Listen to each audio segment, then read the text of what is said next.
What's up guys, Blackwar here and welcome back to another video, and today we're back on Pro Cycling Manager 2020 for the start of the final Grand Tour of the season, La Vuelta a España, a Vuelta which this year will only take 18 stages and not 21 as the 3 stages in the Netherlands. The opening stages have been cancelled due to the outbreak of the coronavirus and the current pandemic. But we are fortunate enough to have the Vuelta this year, which will start in Irun and head to Arrate, a stage very similar to the kind of parcours you'd have on the Vuelta a País Vasco or the Itzulia Basque Country.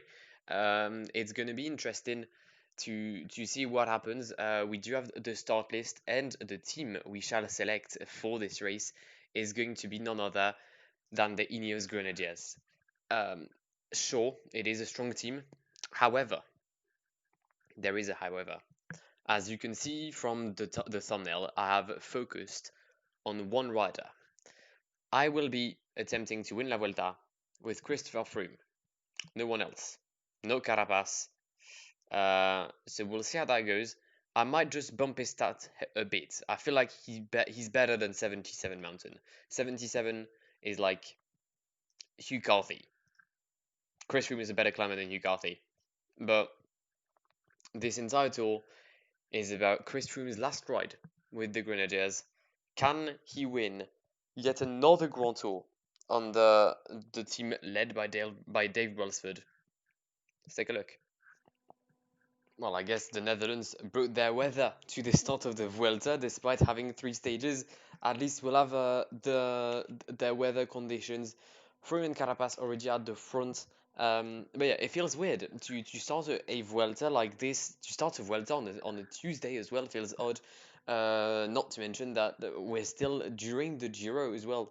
The Giro is still taking place as the Vuelta begins, meaning that some of the riders have had to make the choice of going to either one of the two Grand Tours and couldn't make Giro Vuelta like a lot of people usually do. And it feels weird. It feels weird.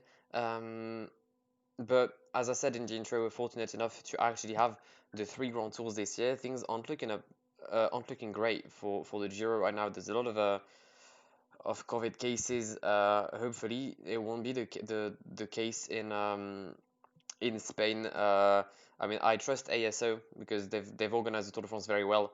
So I trust that they'll be able to do well today and throughout the entire length of this Vuelta. But yeah, we already have 2 attackers. The first 2 attackers of this Vuelta. We already have a crash as well. The first crash of this Vuelta with Koen de Kort, Michel Ries, Bagues, Manzin, Cabedo, Nicolas Dlamini, and Stora. Do we have a first withdrawal? We do not. We do not. But as I was saying, first breakaway with Georg Zimmermann and Jorge Esquerra.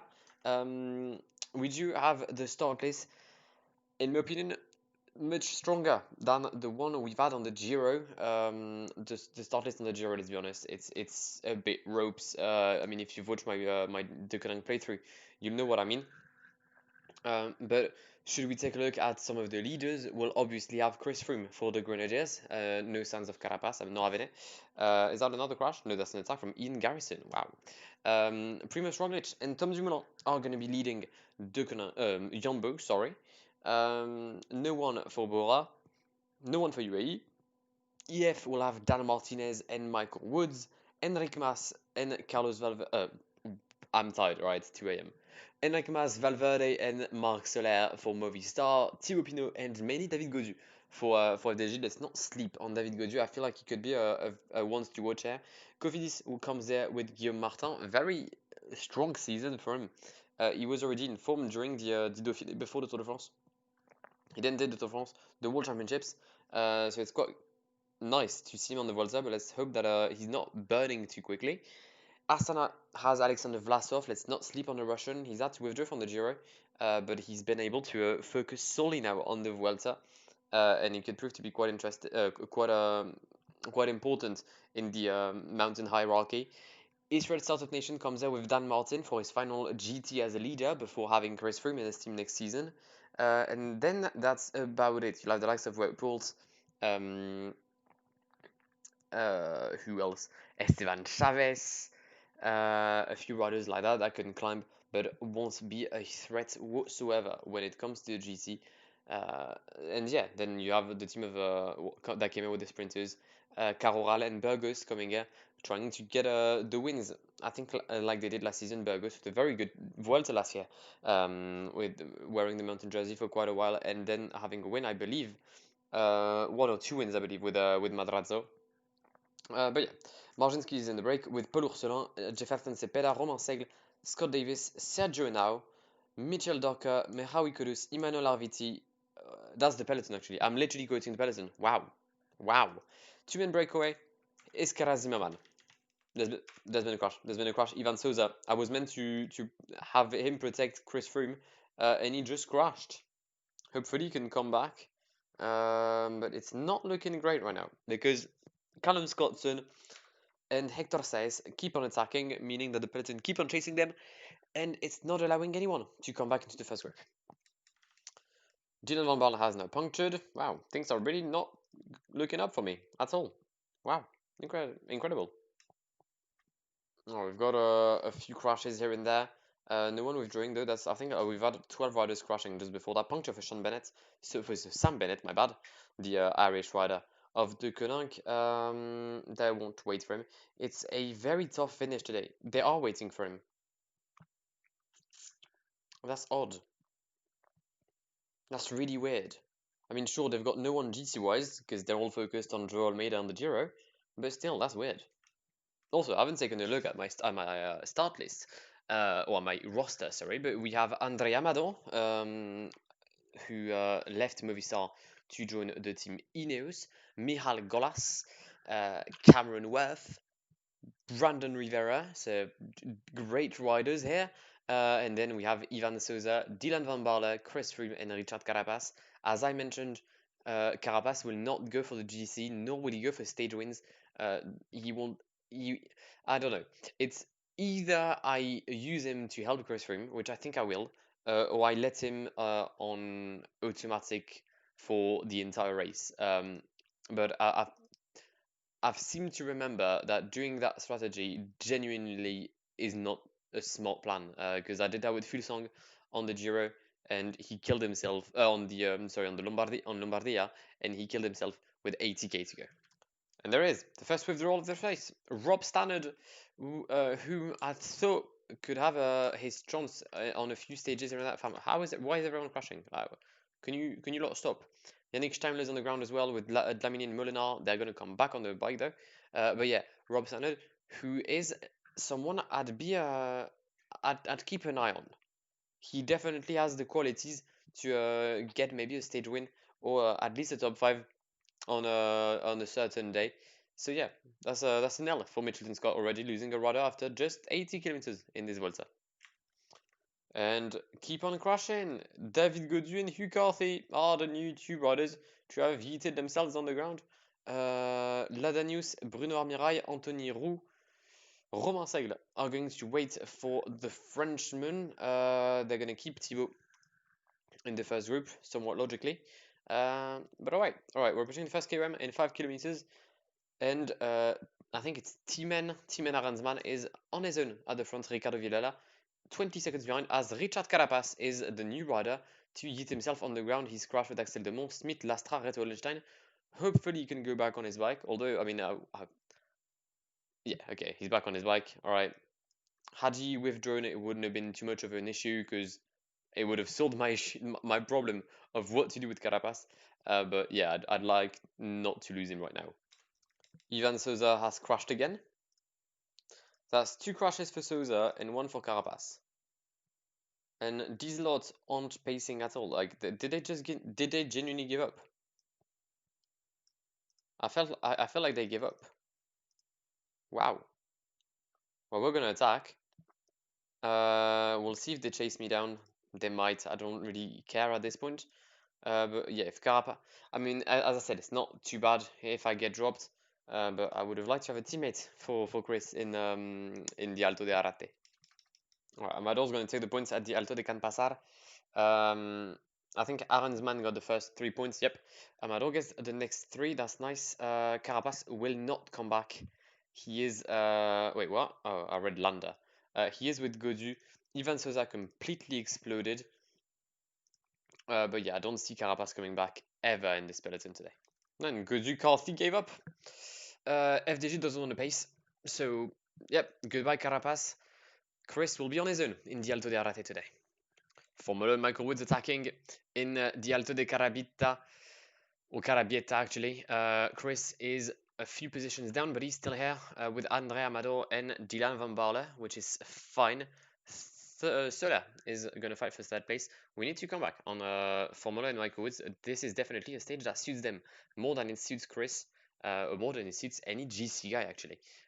So yeah, the faster we come back at them, the better for me. And we came back at the start of the Alto de Arrate. Davide Formolo goes again. Davide Formolo goes again. At the very beginning of the climb, Amador Van Baarle still here to protect Chris Froome. As all of the GC guys are starting to get a move on now. Here's Primoz Roglic right next to us. Rui Costa, the Portuguese champion, is there as well. Thibaut Pinot already quite high as well in the peloton right next to Michael Woods. Formolo, who's already attacked twice, might be maybe a bit tired. At least you'd expect him to be a bit tired. Matej Mohoric pacing for Whirlpools. Gesink is there with Roglic. 29 riders in the leading group. We're gonna put Amador in protection as Whirlpools goes. Whirlpools goes for a move. Formolo, Pinot in the wheel.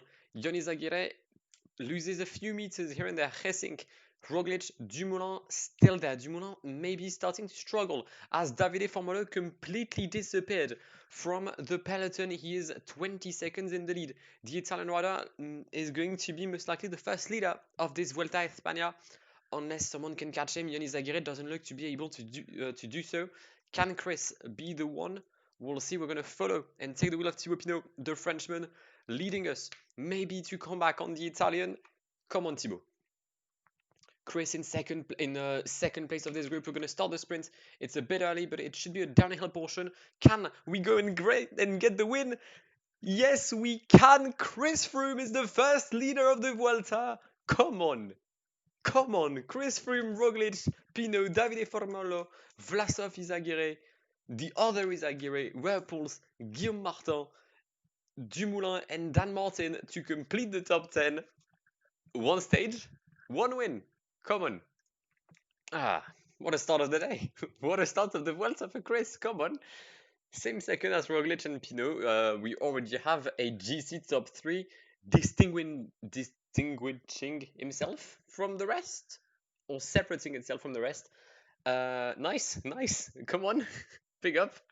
So Froome takes the lead and reclaims that red jersey which he had 3 years ago, I believe, when it was still Team Sky. Roglic in second, Pinot in third, already nearly a minute on Tom Dumoulin. Good. Mountain-wise, we're going to have Davide Formolo in the polka jerseys, tied with Chris Froome. Points-wise, it's going to be Froome ahead of Roglic. Roglic will therefore wear the green jersey, and the best young rider is Alexander Vlasov. Has he already won the classification? The answer is yes. I mean, let's be real. I could not have dreamt of a better start for Chris. The stage went horribly wrong for my South Americans. Even so, they're crashing twice. Karapas crashing once, and they end up like more than 10 minutes behind. But Chris, on a weather he knows and adores, him, the British rider, in rainy conditions, was the strongest today in the Alto de Arrate, and was able to defeat Primoz Roglic and Thibaut Pinot and a very valiant Davide Formolo, who tried to attack by 3 times and finished in the same time as I did. So he was by far the strongest today, in my opinion. The Italian just might not be the smartest, doesn't have the experience that the 35-year-old Chris Froome has, but it is in red that we'll see Chris tomorrow between Pamplona and Lecumberri. And I hope you guys will be there to watch this episode. To make sure to do so, then please do consider subscribing to the channel if you haven't done so already. Leave a like on the video if you've enjoyed it, and to show some support and to give me the boost and to give Chris the boost to go and win that Vuelta. It's very early on, I know, but we need to be focused day in, day out, all day, every day. Focus for Chris. But that, nevertheless, will be the end for this episode. I shall see you tomorrow for the Giro and the stage 2 of the Vuelta between Pamplona and Lecumberri. In the meantime, stay safe. I've been Blackwar. It has been an absolute pleasure talking to you guys. Have an incredible day, and goodbye. Pull up in the gold, I'm bleeding. But them other man need feeding. I don't wanna go Bombay. Them I don't know what I do when I go from Beeling. Leading the pack in black and I'm on with the bat. Snapping with a phone and dab. Boss up a man with a duster. Put him in the drip and sip blockbuster.